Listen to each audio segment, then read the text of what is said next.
Bom dia a todos. Acho que a maioria já voltou das férias. E para quem não desejei feliz ano novo, feliz ano para você. Que Deus possa estar abençoando a sua família, o seu trabalho e os ministérios na qual você está envolvido. Bom, o tema de hoje é plano de Deus. É claro quanto ao seu começo e ao seu fim. Deus, na sua imensa graça e também na sua soberania, ele tem os seus planos, e esses planos, de uma certa maneira, são revelados ou acontecem ao longo da história da humanidade. Nós também fazemos nossos próprios planos, né? E muitos deles começamos, mas nunca terminamos, né? E os que terminam, né? Ou que conseguem terminar, desfrutam, né? Do fruto do seu trabalho. Deus também, ele tem o seu trabalho quanto ao universo, ele faz, ele desempenha o seu plano, independente da minha e sua vontade. Mas, em algumas questões, em algumas ocasiões, ele deixa o plano dele muito evidente para o seu povo, principalmente para os que estão em Cristo Jesus. Nós que somos filhos de Deus, Deus tem acompanhado a nossa vida. E como é que nós sabemos que Deus está acompanhando a nossa vida? Como são essas intervenções de Deus, né, em nossas vidas? Nós temos as intervenções, talvez a curto prazo. Hoje eu vou me concentrar muito mais esse plano, talvez, na construção do tabernáculo. Demorou cerca de 1 ano, e Deus dá coordenadas bem específicas, né? Mas também Deus dá algumas coordenadas muito mais genéricas, no caso, na vida de Moisés, né? E ele teve o seu chamado, ele liderou o povo, mas quando ele achou que ia pensar, ou seja, entrar na Terra Prometida, ele não entrou. E ali foi o fim, foi o fechamento do plano de Deus na vida de Moisés.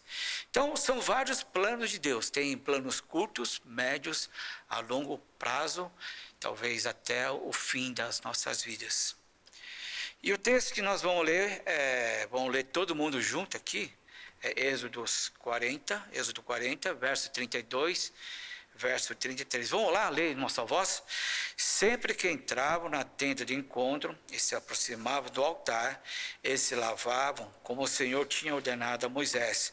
Finalmente, Moisés armou o pátio ao redor do tabernáculo e do altar e colocou a cortina na entrada do pátio. Assim, Moisés terminou o trabalho. Nós estudamos Êxodo 40 nas últimas semanas de dezembro. E interessante notar, né, que ao longo do livro de Êxodo, Deus mostra muitos detalhes dos seus mandamentos, inclusive da construção do tabernáculo. E o último capítulo é o capítulo 40, né? E ali o verso que mais se repete é o verso 32 que nós acabamos de ler. Fizeram conforme o Senhor havia ordenado a Moisés. E ele repete 7 vezes num só capítulo. Isso é muito interessante. Essa expressão se repete 7 vezes, como você bem sabe. O número 7 na Bíblia simboliza plenitude, perfeição. E por que repetiu tantas vezes? Essa palavra é importante porque o projeto confiado a Moisés não era algo simples. Tratava-se da construção do tabernáculo, de uma tenda. E essa tenda não era qualquer tenda para qualquer pessoa morar, mas o lugar onde Deus Todo-Poderoso iria habitar. Deus é um Deus santo, por isso, onde é que ele esteja, faz aquele lugar um lugar santo. Como vocês já sabem, santidade significa estar separado, isto é, dedicado exclusivamente para a obra de Deus. E a primeira lição que eu gostaria de compartilhar, para que algo seja santo para Deus, podendo ser pessoas ou objeto, precisa estar em conformidade com Deus. Em outras palavras, precisa estar do jeito que Deus quer. Muitas vezes, na igreja, separamos tempo para servir a Deus. E nós oferecemos também as nossas ofertas ao nosso Deus. E pensamos que esse tempo e essas ações já são por si só uma dedicação santa ao Senhor. Toda a sua oferta e o seu serviço é algo precioso para a edificação da igreja. No entanto, nem toda dedicação é necessariamente algo santo, ou seja, separado para Deus. Imagina se alguém oferece a Deus ofertas por meio de tráfico de drogas, através de maneiras ilícitas. Mesmo que a pessoa esteja oferecendo essa oferta a Deus com zelo, com toda a dedicação, será que essa oferta pode ser considerada santa? A resposta é clara, não. Por mais que seja separada, você dedicou, separou para Deus, ela não pode ser santa aos olhos de Deus. Vamos lembrar da oferta de Caim. Caim, ele arou a terra, jogou semente, regou, cuidou das plantas, e ele pegou um certo montante desses frutos e ofereceu a Deus. No entanto, Deus não aceitou a sua adoração. E o motivo é simples. A questão era o coração de Caim. O fator crucial foi a disposição interior de Caim. Gênesis 4, 5 diz: Deus atentou para Abel e para a sua oferta, mas para Caim e para a sua oferta não atentou. Isso sugere que o problema central não era o tipo de produto, ou seja, o fruto da terra, mas sim o coração e a vida de Caim. Elas não estavam alinhadas com a vontade de Deus, ao contrário de Abel. Caim não vivia da maneira como Deus queria. E ele trouxe essas ofertas a Deus, e Deus não aceitou essa oferta. Vejamos outro exemplo. Davi, um homem segundo o coração de Deus. Davi morava no palácio, enquanto Deus ainda habitava numa tenda, junto ao seu povo. Por isso, Davi desejou construir um templo para Deus. Sua motivação era excelente. A sua intenção é uma das melhores. Mesmo assim, Deus não permitiu que ele construísse o templo, mas designou o seu filho Salomão para fazer o templo. Davi podia ter insistido: não, eu sou o rei, eu estou pagando, eu que trouxe essa ideia, a ideia é minha, ninguém vai tirar essa ideia de mim. O Davi, ele poderia insistir, mas por mais que o Davi, por sua insistência, pela qualidade de influência que ele tinha como rei, se ele tivesse construído esse templo, o que Deus ia fazer? Ele não ia aceitar esse templo. Falou: Davi, parabéns, você é bonito, maravilhoso, sua placa está lá, mas eu não vou habitar nesse templo. O que isso nos ensina? Que para algo se tornar santo, não basta apenas a minha vontade ou as minhas boas intenções. É necessário que esteja de acordo com a vontade de Deus. Obedecer é melhor que sacrificar. Um dos princípios mais conhecidos, 1 Samuel 15, 22, ensina que a obediência sincera tem mais valor para Deus do que rituais religiosos ou ofertas externas. Sem um coração submisso, atos de devoção tornam-se vazios. Quando oferecemos algo da maneira que Deus deseja, isso se torna uma oferta santa e uma ação agradável a Ele.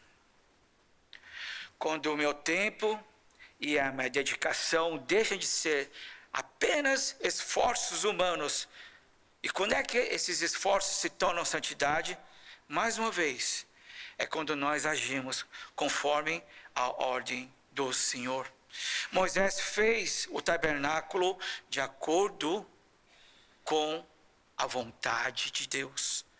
7 vezes esse verso se repete no capítulo 40.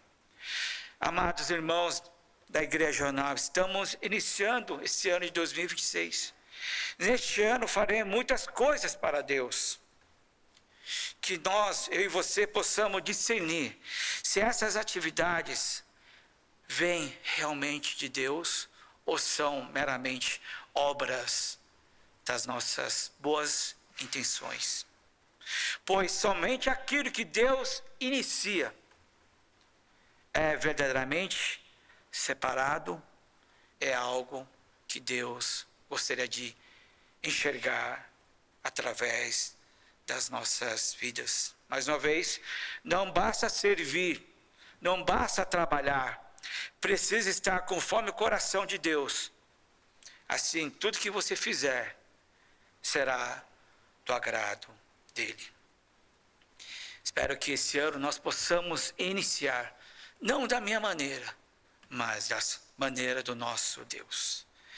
A segunda lição que eu gostaria de compartilhar hoje é essa.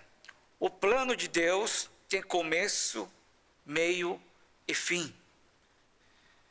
Ela precisa ter o acompanhamento de Deus e nós precisamos ter pelo menos o discernimento para enxergar a ação de Deus em nossas vidas, de como Deus está trabalhando na minha vida, no meu trabalho, na minha família e também nos nossos ministérios. Mais uma vez, os teólogos dizem que a construção do tabernáculo levou cerca de 9 meses. Mesmo em um ambiente insípido, sem nada, sem recursos materiais no deserto, Deus, ele fala de uma maneira muito detalhada de como deveria ser a construção do tabernáculo. E ela levou praticamente 3 etapas, podemos assim dividir. E eu gostaria de evidenciar essas 3 etapas, porque é de uma maneira muito prática, para que nós possamos enxergar de como Deus está se movimentando em nossas vidas. E hoje, principalmente, em nossos ministérios, nossos trabalhos, nossos serviços que acontecem na nossa igreja. A primeira etapa da construção do tabernáculo era a etapa da preparação. Como toda construção, nós precisamos da arquitetura e da engenharia. E quem foi o arquiteto e o engenheiro do tabernáculo? Foi Deus. Ele, de maneira muito minuciosa, ele começa a dizer de como será, qual tamanho será esse tabernáculo e todos os materiais que serão usados. Ele fala também das cores, ele fala da roupagem, ele fala de como deve ser a porta, as bacias, todos detalhes de uma maneira minuciosa. Deus, ele revela a Moisés. Nada foi deixado de fora.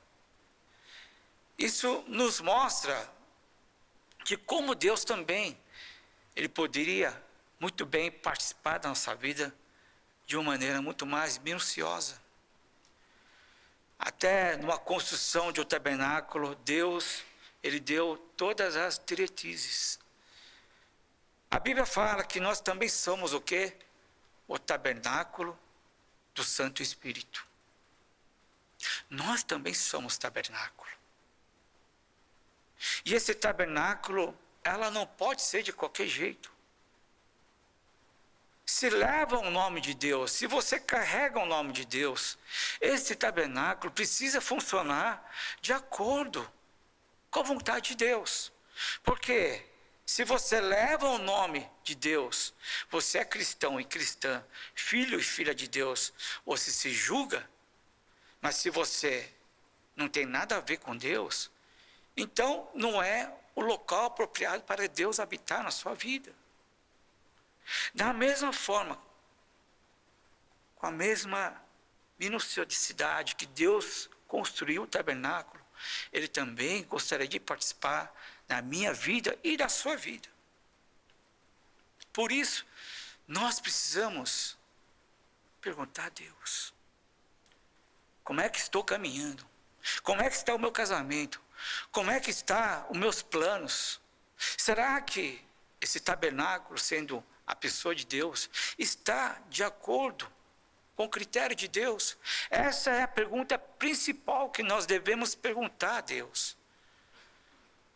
Mas nós preferimos perguntar como é que está a economia, como é que está o vizinho, como é que está o mercado. Mas nós somos diferentes. Se você está separado de Deus, você está sendo usado exclusivamente para Deus. Então você precisa ser esse tabernáculo. Agora, se você não é separado, você é do mundo, sim, você pode usar todas as artimanhas do mundo. Mas se você é um diferenciado, se você é povo de Deus, algo diferente precisa ter ou acontecer em nossas vidas, principalmente no quesito da vontade de Deus. Deus, Ele age minuciosamente na vida dos seus filhos. Amém, irmãos? Essa é a primeira parte. Agora nós temos a segunda parte, que é a parte necessariamente da construção.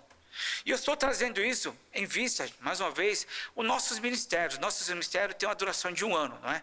Nós convocamos, fazemos, e nós precisamos estar cientes. Você que é líder, nós que somos pastores, presbíteros, nós precisamos ter essa consciência de como você gostaria de levar a igreja de Deus. A igreja é de Deus, não é a igreja do pastor Davi. Não é um ministério cujo nome é daquela pessoa, não é. Por isso nós precisamos nos atentar ao que Deus realmente quer. E essa segunda parte é a parte da construção, ou seja, colocar a mão na massa. Deus escolheu os artesãos e pessoas que fariam a arca da aliança, o véu, as vestes. Ele falou de como deveria ser, que cor seria, se era de prata, se era de ouro, era de madeira. E a parte mais fascinante no processo da construção é o fato de Deus ter enchido os artesãos com seu espírito. Não é interessante? Deus não poderia bem, olha, o cara tem o dom, talento artístico, deixa o cara fazer do jeito que quiser. Ele está dando honra e glória a Deus com tudo que ele tem, mas não. Deus não deixou usar os seus próprios dons e talentos, apesar que a pessoa tivesse esse dom artístico. E por quê? Que Deus, além do dom e o talento que a pessoa tinha, Deus precisava intervir com o seu espírito. Porque se você deixar você fazer o uso do seu dom e talento, sem Deus, aquela obra vira ídolo. Em vez de construir a arca da aliança, os querubins, sei lá das contas, se deixar na mão dos artesãos, só com a teoria, o que eles vão construir? Um boi. Ah, eu acho um boi mais belo. Não, prefiro um dragão, tem que ser um dragão. E eu sei fazer um dragão legal. Não é. Não é nem boi nem dragão.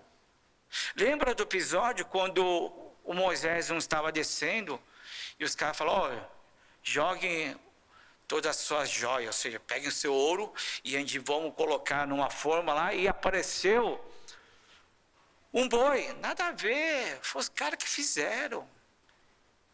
Eles usaram da sua liberdade artística, usaram da sua liberdade de dons e talentos para representar o Deus Javé como se fosse um boi. Meus queridos, nós precisamos andar com conformidade com Deus, e para isso Deus derrama o teu Santo Espírito, para que nós possamos não fazer o que você quer, o que eu quero, o que nós queremos.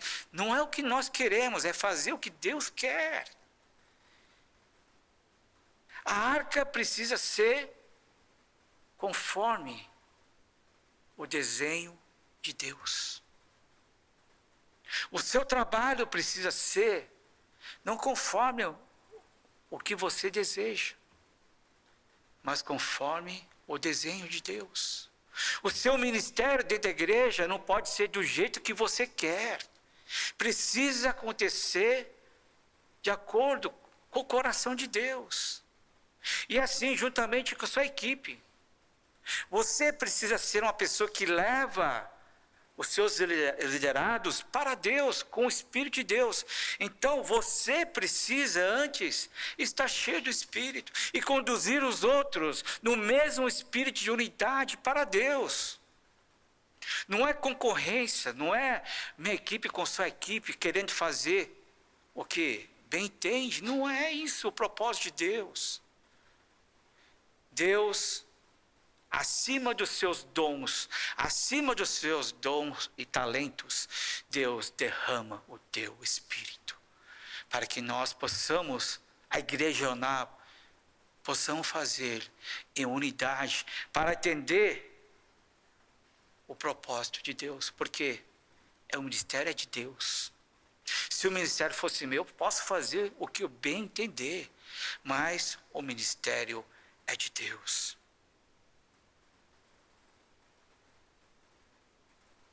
Precisa ser do jeito que Deus quer. Mais uma vez, Deus encheu do seu Espírito para que fizéssemos de acordo com a sua santa vontade. Nós precisamos ter essa sensibilidade durante o ano, de saber se a minha equipe está em conformidade com essa equipe, se o meu comitê está em conformidade com esse comitê, se tudo isso está em conformidade com a vontade de Deus. E último, a terceira etapa foi a etapa da consagração, da dedicação de tudo que nós fizemos estava não de acordo com a minha vontade, essa vontade, ou daquele presbítero, não. Estava em conformidade com Deus. Vou ler de novo o verso 32 e 33. Sempre que entravam na tenda do encontro e se aproximavam do altar, eles se lavavam. Quem precisava se lavar? Eram os sacerdotes. Como o Senhor tinha ordenado. Eles tinham que fazer, não o que eles bem queriam e entendiam, é como Deus ordenou. E 33, finalmente, Moisés armou o pátio ao redor do tabernáculo e do altar e colocou a cortina na entrada do pátio. Assim Moisés terminou. Sabe quando você coloca lá o pingo no i? Tá terminado. Zé fini. Foi exatamente como Deus quis. Como seria bom, né? Você terminar um ministério dessa maneira. Saber que Deus, ou nós fizemos de acordo com a vontade de Deus. Em todo esse processo, do começo ao fim, podemos dizer, havia o selo e a garantia da qualidade divina. Estava o selo de Deus, aprovado. Não era aprovação humana, aprovação divina. Seu ministério está aprovado. O seu louvor, a sua oferta está aprovado. Como nós bem sabemos,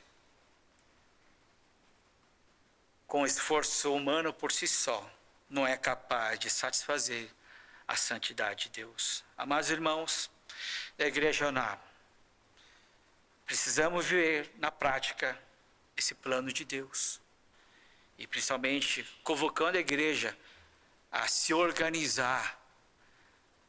Nós como líder, você como liderado, a se organizar como uma igreja, como um tabernáculo de Deus. E aqui eu vou dar 3 lições práticas dessa questão de como nós podemos colocar essas 3 etapas em nossas vidas. Primeira, Deus é o arquiteto. Ele é o que faz o todo engenho.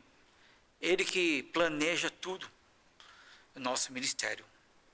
Por isso, nós precisamos fazer conforme a palavra e a vontade de Deus. Nós precisamos sempre estar meditando na palavra de Deus. A única maneira de você saber se você está certo ou errado, não é os seus anos de experiência, mas sim a palavra de Deus. Você precisa, você líder, eu líder como pastor, nós precisamos estar na palavra de Deus, meditar dia e noite, porque só através disso que o meu coração duro, a minha fronte dura é quebrada. E só assim os nossos olhos, as escamas caem, os nossos olhos podem enxergar realmente o que Deus deseja na minha vida e no ministérios da nossa igreja. Em segundo lugar, estabeleçam pessoas guiadas pelo Espírito Santo. Não chame pessoas apenas por afinidade. Pode chamar por afinidade, mas muito mais do que isso, você precisa ter discernimento, você precisa, em oração, no recrutamento da sua equipe, você precisa do discernimento do Espírito Santo. E para isso, você precisa ser essa pessoa. Por isso, a gente volta de novo ao primeiro ponto. Você, sem a palavra de Deus, você não vai ter esse discernimento. Você vai chamar conforme a sua carne, conforme o seu parecer, não conforme o critério de Deus.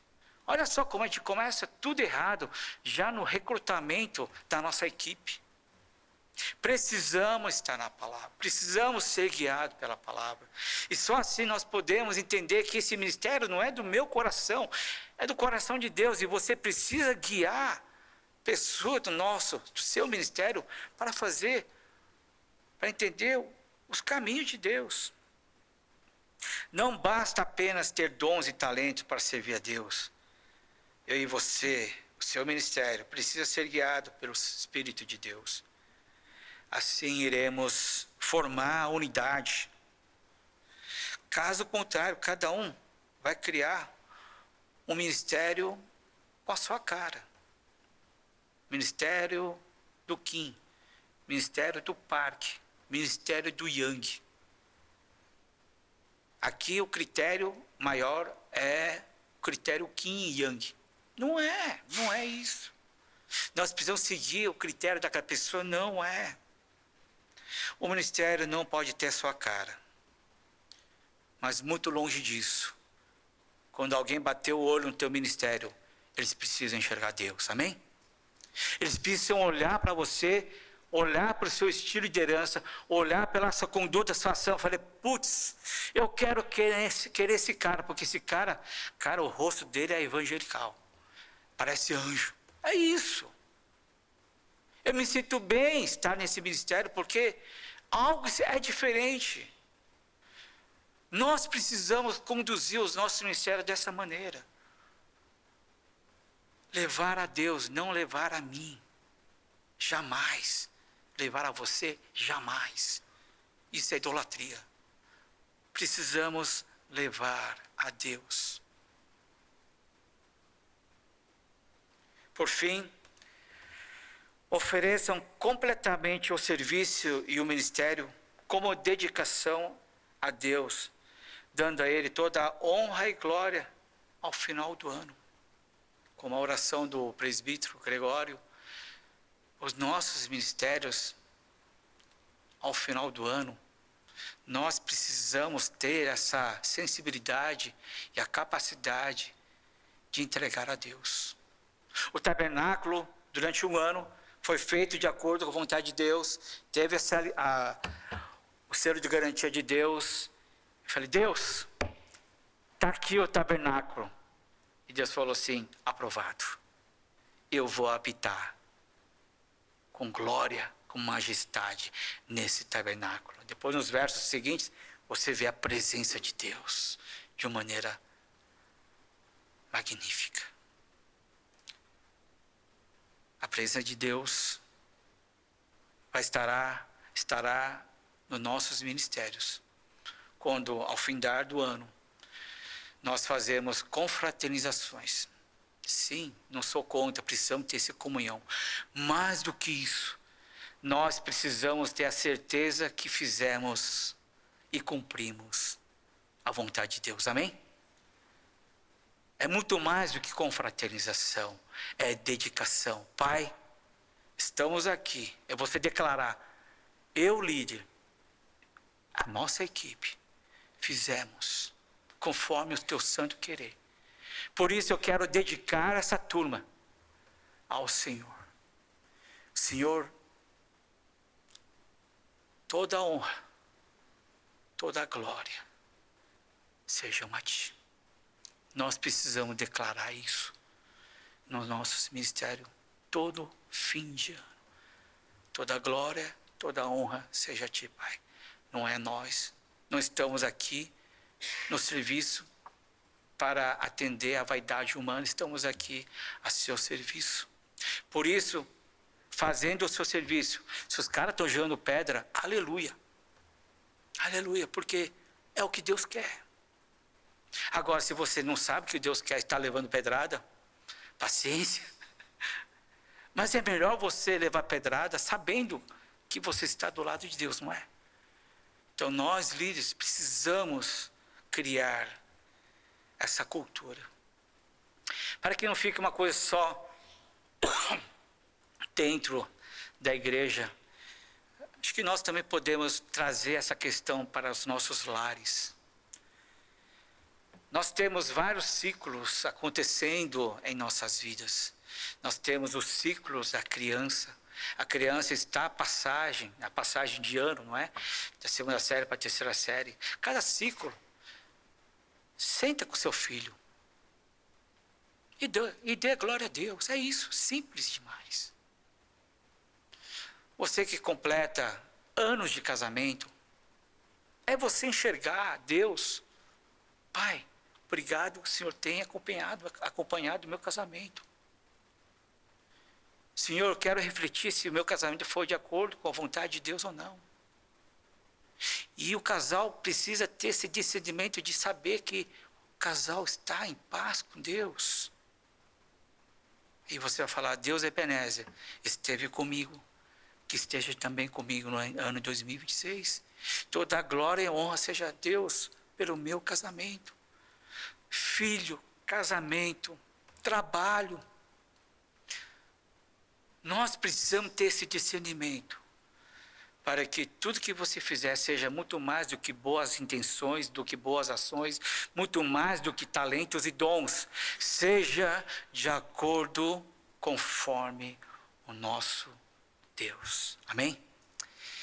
Que isso seja um ano favorável a todos nós, que no final do ano nós possamos fazer desde o plano, envolvimento dos nossos filhos, nossos liderados, e no final do ano você possa fazer a confraternização sem deixar de lado a dedicatória a Deus. Deus, tudo isso foi para a tua honra e para a tua glória. Que isso aconteça na sua família, no seu trabalho e na nossa igreja. Amém? Vamos orar, eu convido a equipe de louvor.